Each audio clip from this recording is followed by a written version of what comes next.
بسم اللہ الرحمن الرحیم۔ سیدۃ النساء العالمین، طیبہ طاہرہ عابدہ زاہدہ۔ حضرت فاطمہ کی پیدائش کے وقت کیوں آپ کی والدہ ماجدہ حضرت خدیجہ کو تمام دائیوں اور مکہ کی خواتین نے اکیلا چھوڑ دیا؟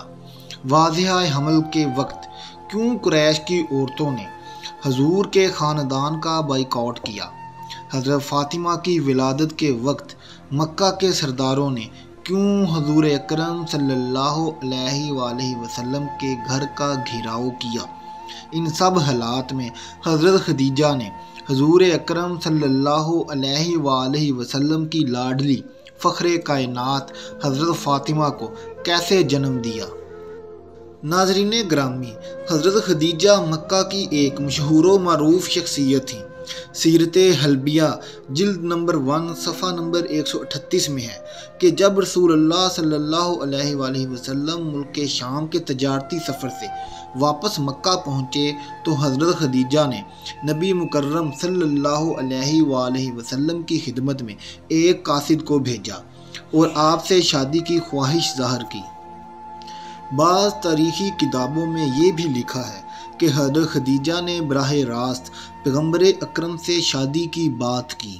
نبی مکرم صلی اللہ علیہ وآلہ وسلم نے اس بات کا ذکر سب سے پہلے حضرت ابو طالب اور پھر اپنے دیگر چچاؤں سے کیا، اور سب نے ہی اس بات سے اتفاق کیا۔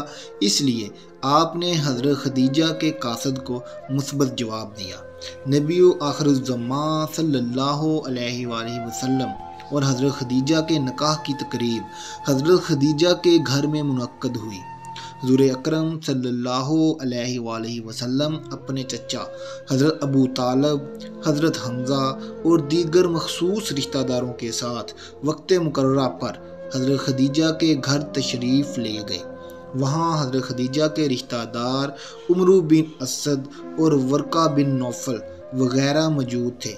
حضور صلی اللہ علیہ وآلہ وسلم کے چچا حضرت ابو طالب نے نکاح کا خطبہ پڑھا اور حضرت خدیجہ کی طرف سے ورقہ بن نوفل نے جوابی کلمات کہے۔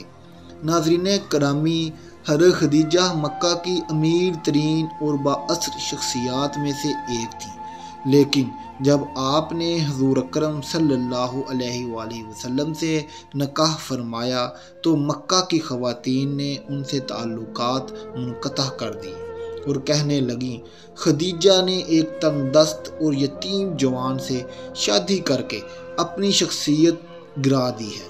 اس لیے اس شادی کے واقعہ کے بعد مکہ کی سردار اور امیر عورتوں نے حضرت خدیجہ کی طرف آنا کم کر دیا۔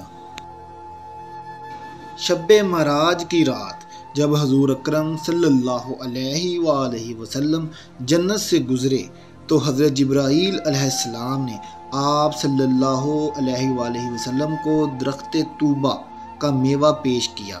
جب پیغمبر زمین پر واپس آئے تو اسی میوہ سے حضرت فاطمہ رضی اللہ تعالی عنہا کی ولادت کا عمل شروع ہوا۔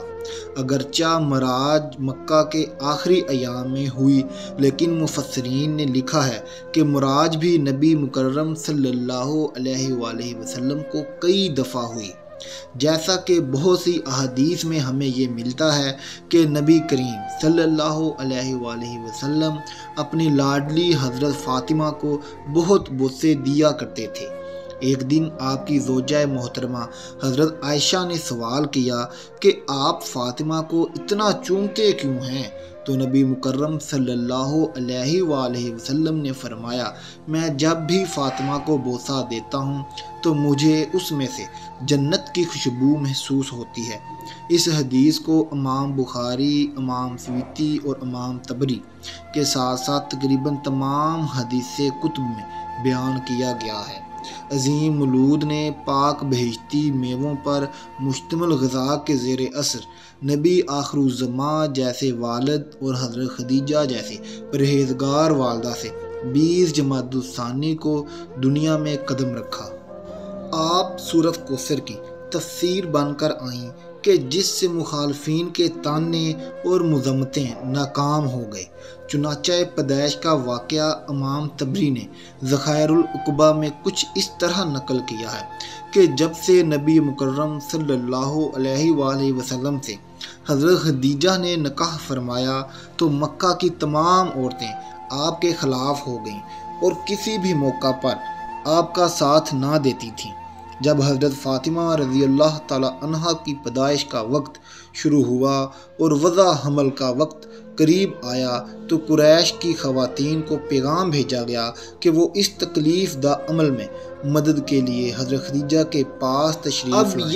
یہی وہ موقع تھا کہ مکہ کی عورتیں کہنے لگیں، تم نے ہماری بات نہیں مانی اور ایک غریب یتیم سے عقد کیا، اب اسی سے کہو کہ تمہارے لیے دائی کا بندوبست کرے، ہم تو ہرگز مدد کو نہ آئیں گے۔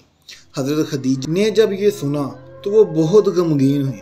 مکہ میں فوراً خبر پھیل گئی تو مکہ کے مشرکوں نے آپ صلی اللہ علیہ وآلہ وسلم کے گھر کا گھیراؤ کر لیا کہ آج کسی کو بھی حضرت خدیجہ کے پاس اندر نہیں جانے دیا جائے گا۔ خیر، وضع حمل کا سخت وقت کا آغاز ہوتا ہے اور حضرت خدیجہ اکیلی ہیں، کوئی معاون نہیں ہے۔ آپ صلی اللہ علیہ وآلہ وسلم کے دل کی دھڑکنیں تیز تر ہو گئیں اور لوگوں کی سرد مہری آپ علیہ السلام کے لیے موجب تکلیف تھی۔ اچانک آپ کی روح کے افق میں ایک روشنی پیدا ہوئی، آنکھیں کھولیں تو 4 خواتین کو اپنے نزدیک پایا۔ یہ دیکھ کر آپ بہت پریشان ہوئیں۔ ان میں سے ایک خاتون کہنے لگیں کہ آپ پریشان نہ ہوں، ہمیں آج آپ کی مدد کے لیے ہی بھیجا گیا ہے۔ یہ خواتین حضرت فاطمہ کی ولادت تک حضرت خدیجہ کے ساتھ رہیں۔